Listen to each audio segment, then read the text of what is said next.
Hey, Care Partners, Teresa Youngstrom with Memory Care with Teresa Youngstrom. So glad you're here. Um, we've put together another incredible podcast for you, something to encourage you. It's important to know that there are resources in the community because we all need help. You try and go this alone and it will take you down. And I've watched that happen too many times. And so part of our mission and our focus is to bring on resources so you know what is available in your community to help. And so, my friend today, Katherine Robinson, is with us, and she's going to tell you all about Oasis Senior Advisors. Let me tell you more about Katherine. So, Katherine Robinson holds a Bachelor's of Science degree in nursing from TCU and has worked in both geriatrics and pediatrics. She also holds a master's in pastoral ministry and, as a family, spent most of her adult life in Germany. She's also a certified senior advisor and a certified dementia practitioner. Catherine and her husband Jeffrey are co owners of Oasis Senior Advisors in Cincinnati.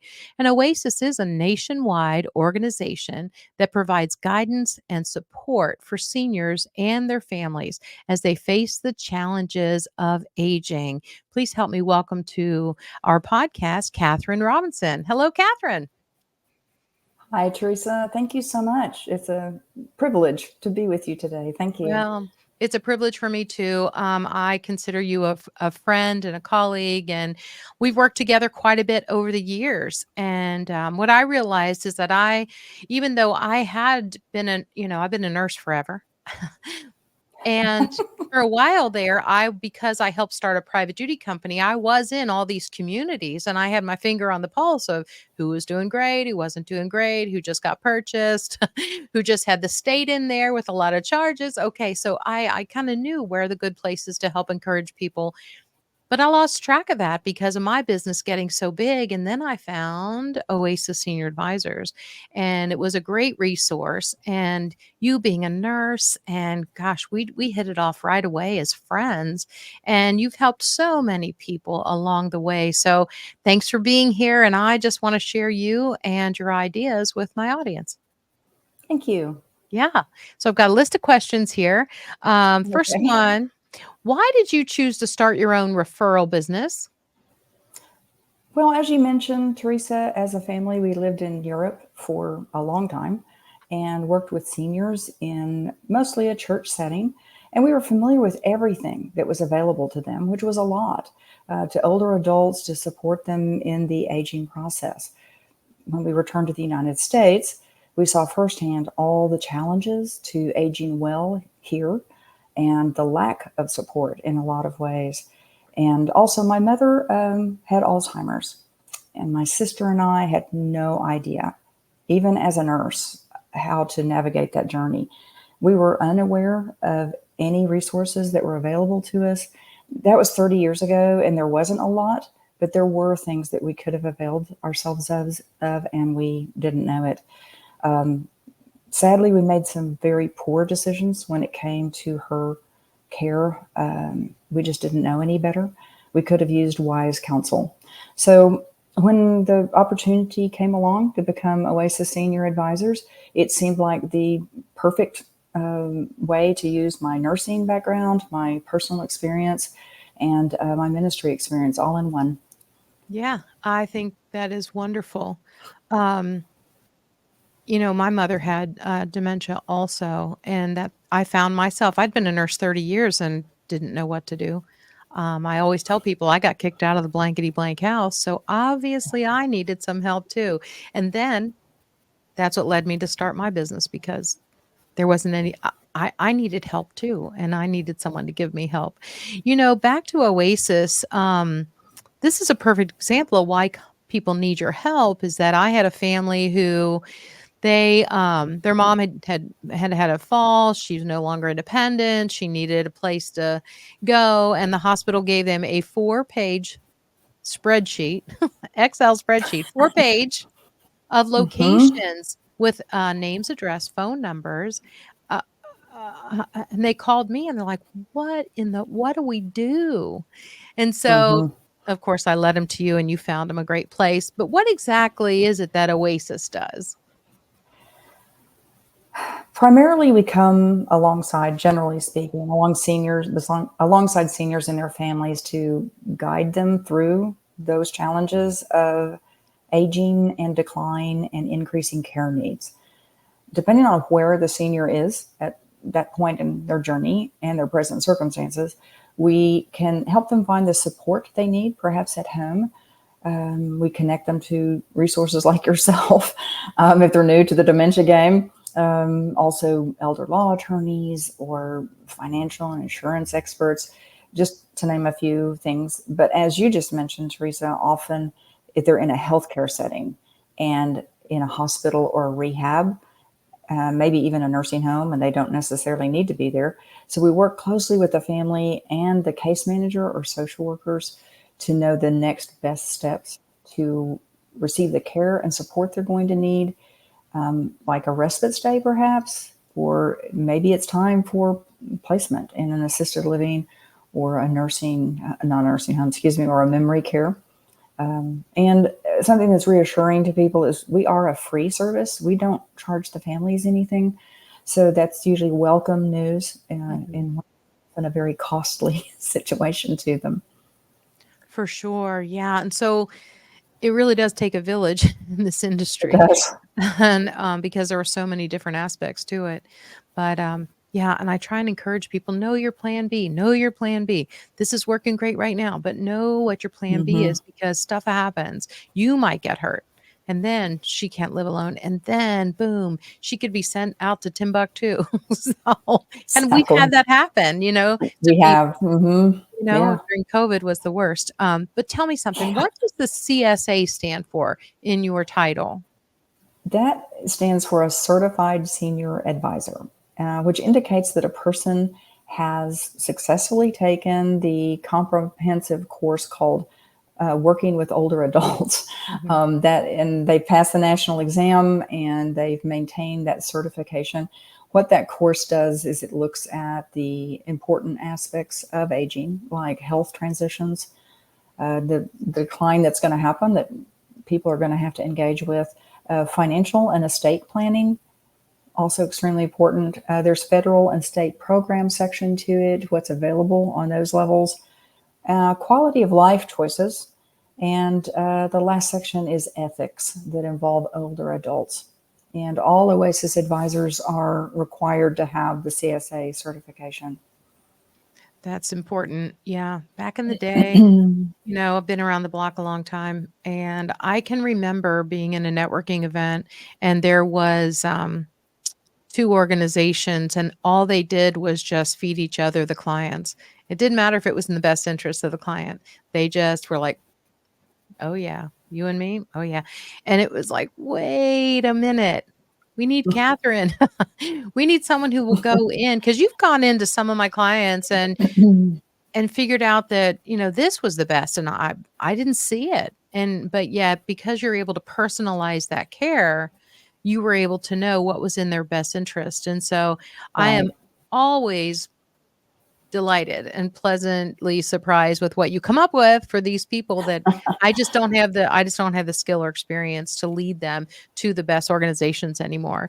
So let me ask you this. In your role as a senior advisor, at what point in the dementia journey do families reach out to you?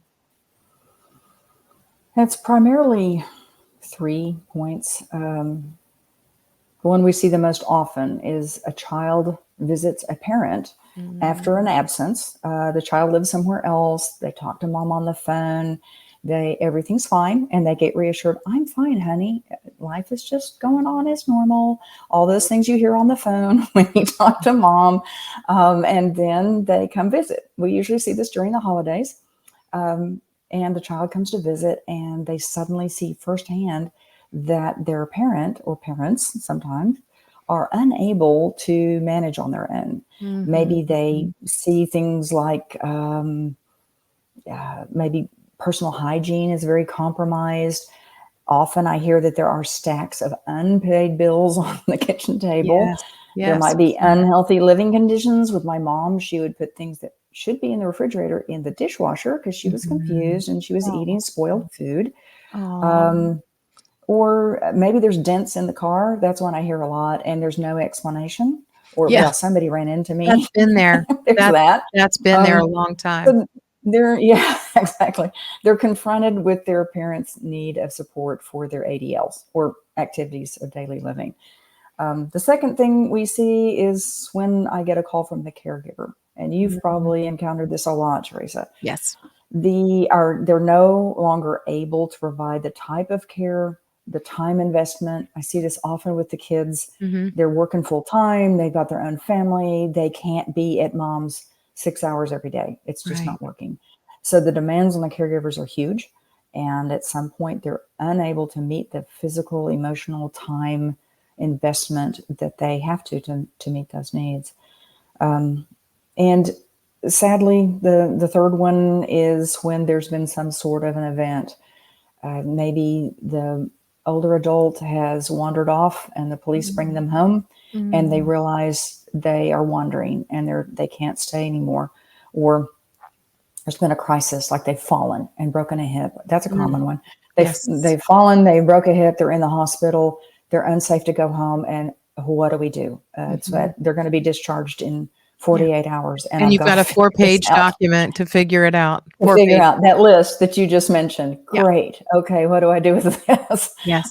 So yeah, there can be reasons, lots of reasons for the hospitalization, but then it's overwhelming to families. That's usually when we get the call. Sure. And then how do you advise them in the various stages? The first thing we always look at is the health and safety of the senior with Mm, dementia. smart. What do they need? If they're at home, sometimes they need to go see their PCP. There's something else going on. You've seen this, I'm sure. Oh, UTIs. yeah. That's a biggie. Oh, yeah. Um, or maybe they need, if they're early on in this, maybe they need that neuropsych evaluation. Their Mhm. PCP might have said to them, "Oh, you've got dementia. Good luck," and, without anything Get else. your, Can we get a little more info here? yeah, So get your ducks in a maybe row, they get need your that. life in Yes, order. Yeah, whatever that right. means. And the caregivers, they expect too much of themselves. Mm, So my advice often is to get some objective input. I can be that sometimes. You could certainly be that. When are they in over their heads? yeah. They need to be given permission to say, "This is too much. I need help." Right. Right. They're hesitant to do that. And you just mentioned get your ducks in a row. Mm, Most families, sadly, do not have their legal financial documents where they need to be. right. Or And as the beneficiaries and dementia, all of it. Yeah, powers of attorney. right, exactly. Are those in place? And have they had the conversations they need to have with their parent or their spouse to know what are their desires for, like, a living will content? They need to know their wishes, and so they can implement them properly. We see a lot of families that wait too late to have that conversation, or they don't have the legalities in order and it's too late to have the signature because they're not competent to make those decisions or Oh, to that's sign. tough. So we try to say, please make sure. And also, I'm sure you've seen this too. Seniors don't like to, especially that generation that's in their 90s now, 80s or 90s, they don't like to talk to their families about their finances. So the kids may not have any idea if their parents have resources or not. So try to find out ahead of time and not be surprised. There's things we can do to work with whatever they have and have a good long term plan. In crisis situations, like I mentioned, we work closely with maybe the social workers or whoever is in place at that point to know the wisest, fast choice that also has the best long term options for everyone involved, the Mhm. caregiver, the senior that has that's in the care right now. So crisis situations are off. They're avoidable for the most part if they've planned ahead, if they've done those other things. Right. But that's what we have to deal with sometimes. Yeah. And frequently, I don't need to go into their financial situation. And that's so great that you can, though. And you can find Hmm. out, is the money going to run out in 3 months? Do we Right. need a place that will take Medicaid? And so, because it's a game changer on placement and what It is. options they have. Absolutely. But gosh, you've even helped people get their paperwork signed. And so you're I amazing. But have. Oh, I know. What decisions are they faced with, and what factors will determine their choices? Um, we look at there's a lot of dimensions to the dementia journey, as you well Sure. know. Absolutely. Um, the things that primarily shape their choices are going to be the support system. Is there one? Who can step up to the Mhm. plate and provide care and support? Is there a big family and everybody can take turns? Or is this senior on their own? A lot of them don't have families, they have no one to turn to. Or sometimes people are willing to step up to the plate for caregiving for the short term. But as far as a long term solution, it isn't there. Geography plays a role as well. Where's the senior? Where's the family? I have moved a lot of seniors that went to Florida for retirement that can no longer sustain that on their own, Right. and their children moved them back to Cincinnati to be able to be close. Hmm. Finances, like we mentioned, a huge one. And sometimes I can ask those questions that the family is uncomfortable to ask, or maybe Right. the senior will tell me things they won't tell the family. For sure. Most of these options are going to be private pay, but there are some government funded options that we need to plan ahead for and Mhm. make them aware of. Um, Care needs. Often we see a cognitive issue that's the only thing wrong with them. They're healthy as a horse, Mhm. other than their cognitive challenges. Or are there comorbidities? Are there long term illnesses? Diabetes? Is Mhm. Parkinson's playing a role in this? Right. Do they have congestive heart failure, COPD, any of those kinds of things? Um, and where are they in their dementia journey? Is this early on, first stages of it, and or are we more advanced? And how is it demonstrating itself?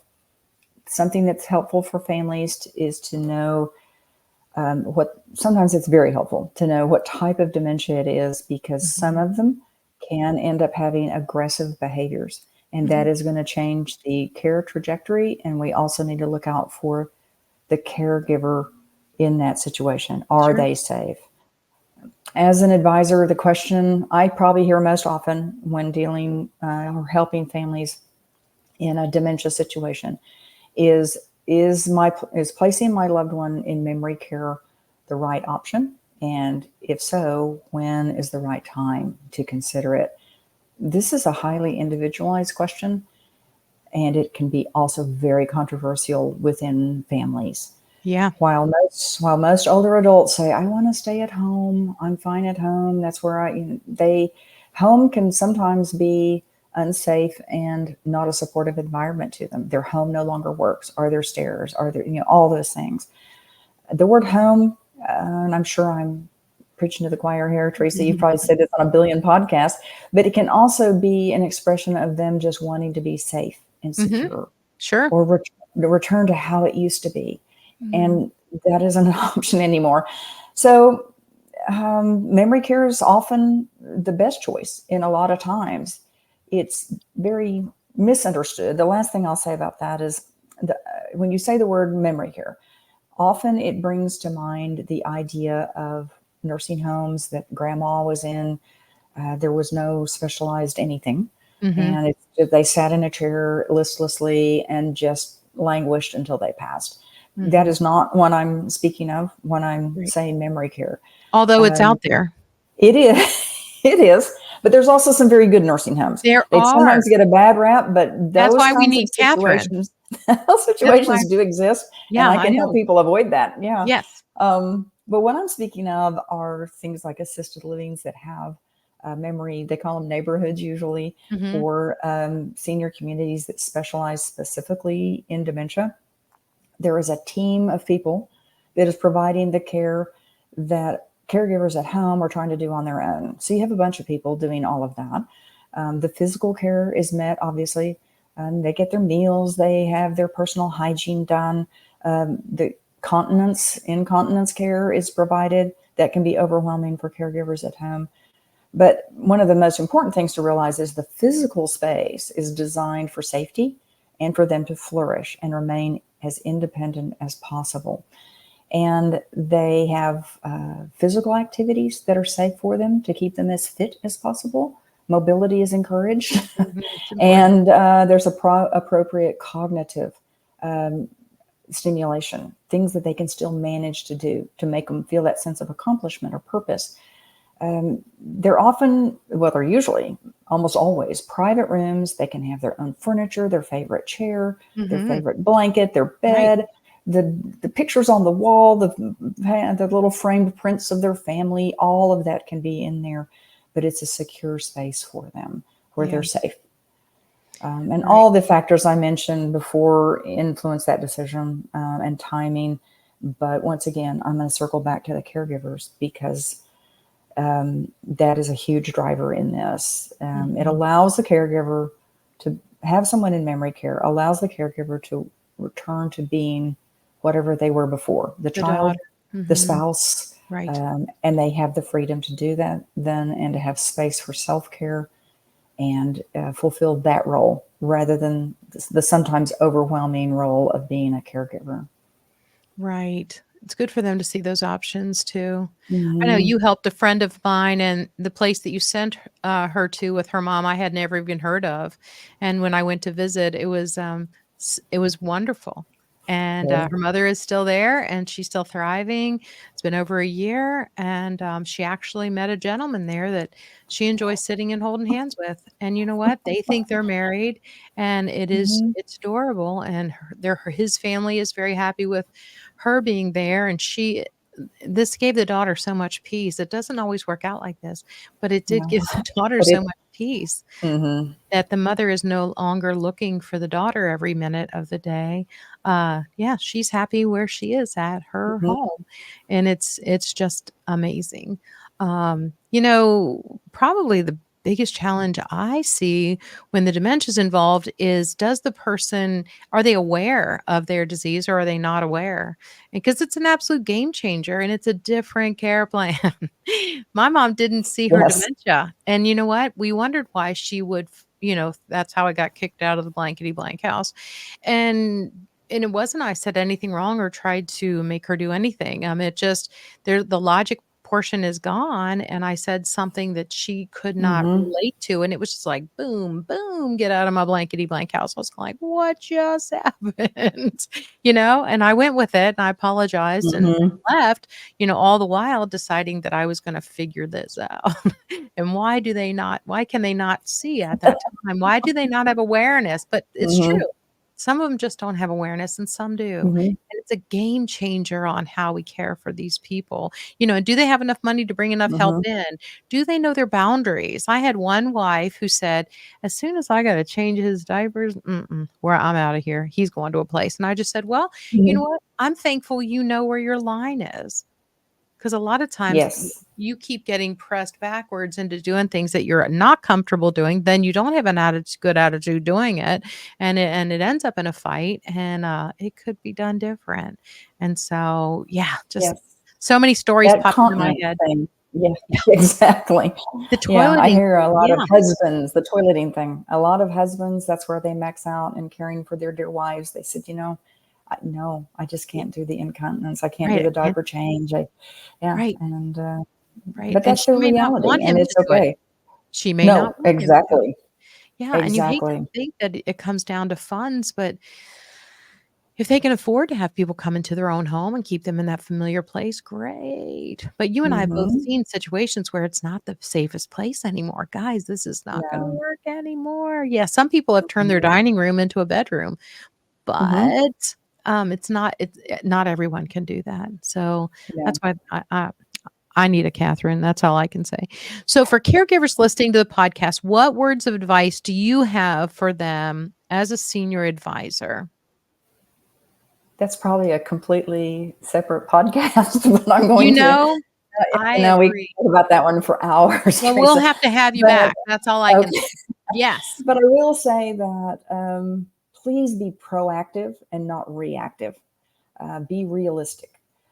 The worst case situations I see are often a result of families being in denial or Mhm. uninformed about what is going on. So please take steps toward gaining information. Talk to Teresa, Mhm. get accurate diagnosis, Right. know the legal and financial situation. Just be proactive. And you mentioned this before, and I want to reiterate it. Have a plan B in place. Even if you think mom is going to be able to stay in her home Right. until the end of time, Yeah. have that plan B, because things change and you don't know when they're going to. So plan ahead, be proactive. And also constantly reassess the situation. I know I've heard you say this too, Teresa. Dementia can be unpredictable in many ways, with plateaus and declines, and then health changes that turn everything on its head. What's working today may not work tomorrow or next week. Take an honest look regularly at how things are. And I usually tell people, have someone that has more objectivity also take a look at the situation. You're with that person every day. You may not see the changes that are happening because you're right in the middle of it. But if someone objective can step in and say, oh, wow, that's been a real change since last month. Or also for the caregiver. I had a woman just the other day call me and say, well, the reason why I called you is my best friend. I hadn't seen her. She'd been traveling. She walked in my house and said, are you okay? You look awful. That's what she said to her friend, because the friend was caring for her mom, and she didn't realize how much the decline her mom had faced, how much it was costing her, the toll it was taking. And that friend walked in and said, no, girlfriend, you're not okay. So that objectivity can really be helpful. And this is kind of loaded, but I'm going to say it anyway. Please skip the heroics and the guilt. There are a lot of situations, and we've seen this over and over again, that there's simply no other option but to roll up your sleeves, get in the trenches, and to do what has to be done. However, it's a season. It is a season. I But try and tell people that it's a season. Ask for help. Ask for help. Don't just decide there isn't any. I have had so many people say, well, no one's there. Well, can we talk about other options? And be open to the idea that others can care for your loved one, even though it's not exactly the way you would want them cared for.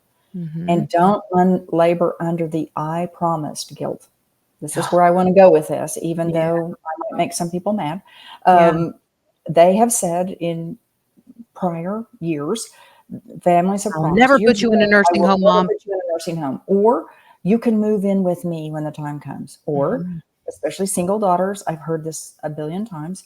I'll move in with you when need be. Well, I'm sorry, but as years pass, circumstances change. Absolutely. That was probably prior to a dementia diagnosis, and it renders those good intentions basically impossible. So please don't labor under the guilt. Allow yourself to engage with different forms that care and support can take. And Katherine, you and I both know everybody's not wired to do hygiene. Everybody's not wired. And I try and tell family members that, like the main caregiver, it's like, look, if you're better at the organizational skills, do it. You hire the people, you interview the people, you do the background checks, you set up the calendar, you do those things, you set up the doctor's appointments, you order the supplies, but we'll hire somebody to do the bed bath and those sort of things. And it's okay. It is okay. It's so okay. And it really is just a season. Thank goodness we're not all, wired to do the same. I mean, fortunately, we have different skills and talents and gifts. And, that's what God made us, thankfully, so that, but I sometimes will sit down with a family and I'll say, so there's nobody. Okay, let's see what we're going to think of. So did you have any friends at the place of worship? Is there anybody who would come and just do a puzzle with her? Because having someone come over for an hour so you can do the groceries doesn't mean they're going to, have to prepare meals or, scrub their toenails. It can be just doing whatever pleasantry she likes. If it's so, I'm not big on just putting him in front of a TV, but if watching, an episode of whatever, my mom wanted to watch Family Feud, she just did. And so if you can come spend an hour of Family Feud and it keeps playing and playing and playing sometimes, but it's not rocket science. Or, that neighbor that keeps coming over and bringing you bread and cookies. I bet if we just asked, people are afraid, when there's a new baby, everyone signs up for the meal train. Everybody's going to be bringing stuff. There's dementia. We're kind of like, do I know? No, I don't do that. Yeah. They're afraid. But if you ask them and you let Mhm. them just visit a few times and see it's not as crazy as you're thinking, and quite frankly, they're more cordial to a stranger than they're going to be to the familiar person. Absolutely, always. Yeah, Yes. and So you just may some just companionship goes a long way. Yeah. right, and so I bet we can find a list of people who would come and help if we just Mhm. ask, if we just Mhm. ask, but all the while, we gotta be planning their plan B, all the while, they have to be meeting with you, and then what I love about your business too is that you give them a couple of options, and you're like, "Here's why we like this one, here's the why we like this one," but you need to go, and you need to walk through the halls and listen to the sounds and smell the smells and, do those things so that you yourself you're comfortable with this decision, Yes. and I think that is just so very important that you give them usually a couple of places to go, and then you'll even go with them if they're not comfortable. You'll go with them and walk through these places and tour these places. That's so Yes, we do. important. Extra set of eyes and ears. There's a lot of information that comes at them, and it's helpful to have a little bit of support in that, I agree 100% because they don't always know exactly what they should be to ask. looking for. Mhm. Yeah, what should we Mhm. really be looking for? You know what? I could go on and on and on. Catherine, um, I just have so many more questions. We're gonna have to bring you back on, I'm sure of Yep. that, because I'd be happy to do that. so much more. But before we leave, my audience is gonna wanna know how can they get in touch with you? And, you and I have talked about this. I had a client that was, like, in Idaho or somewhere, and you were able to connect me with someone out there, and Yes. it worked, and that person was able Mhm. to help place that client. So tell us, how do we get a hold of you? What does my audience need to know to get a hold of, Oasis Senior Advisors, with Katherine Robinson? Well, of course, everybody search the internet. So if you go to oasisssenioradvisors.com Cincinnati, you're going to find us. I am available by telephone. My phone number is 513-302-6957. By email as well. And what the little screen that's up right now, there is a QR code on there. So if anyone watching wants to just hold their camera up to that, it'll scan and take them straight to our website. We're available as a team to be of help. Super cool. I love it. Technology, what do you know? It's great. Really great. Catherine, Thank thank thanks you, again for being Teresa. here. It's Yeah, been great to be with you, as always. good, and good to see you again too. All Thanks right. everybody for tuning in. Another great resource for you. You need to know your plan B. Do you have your plan B? Do you have your paperwork in order? Do you have things notarized and on file with a couple of copies? Are they a DNR? Do you need a DNR? Do you even know what a DNR is? You know what? You need a Katherine Robinson in your life, and I hope that you will reach out. Again, please like and share and subscribe because someone needs this information. I'm Teresa Youngstrom, and as always, keep in mind, you got this.